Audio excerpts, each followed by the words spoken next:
நிம்ம குசும பக்ஷணம் கர்நாடகாக்கார வேப்பம்பூவால் பண்ணக்கூடிய ஸ்வீட் அப்படின்னு சொல்லி இந்த வருஷப்பருப்புக்கு உண்டான மாப்பச்செடிக்கு பேர் வச்சிருக்கா. மாங்காய் வச்சு மாங்காய் பச்சடி செய்வாங்க தெரியுமா? ஆமா, தமிழ் வருஷப்பருப்புனாலே மாங்காய் பச்சடி உண்டு. அதுல வேப்பம்பூவும் இருக்கும். ஏன் வேப்பம்பூ சேர்க்கிறாங்க? கசப்பாச்சே. அம்மா அப்படி சொல்லவே கூடாது. நேருக்கு வேப்பம்பூ சேர்க்கிறான்னு சொல்றீ, வெள்ளம் சட்டை ஈக்கிறதா? வேப்பம்பூங்கிறது ரொம்ப முக்கியமானது. வேப்பம்பூ சேர்க்கறதுனால வெயிட் லாஸ் ஆகுது, டைஜஷனுக்கு ஹெல்ப்பா இருக்கு, அத்தனை விதமான ஆரோக்கியத்துக்கு கசப்பு தேவை.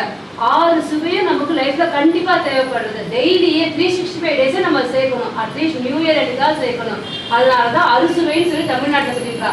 ஆனா நம்ம 4 சுவை தான் சேர்த்துக்கிறோம். இந்த கசப்பு, இன்னொரு துவப்பு, இதை விட்டுடுறோம். அது விடக்கூடாது. விட்டா பலவிதமான அனாரோக்கியம் வருது.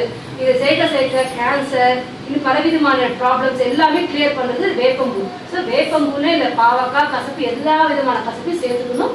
ஸோ நம்ம நியூ இயர் அன்னைக்கு மாப்பச்செடியில கண்டிப்பா வேப்பம்பூ சேர்த்துக்கோங்க.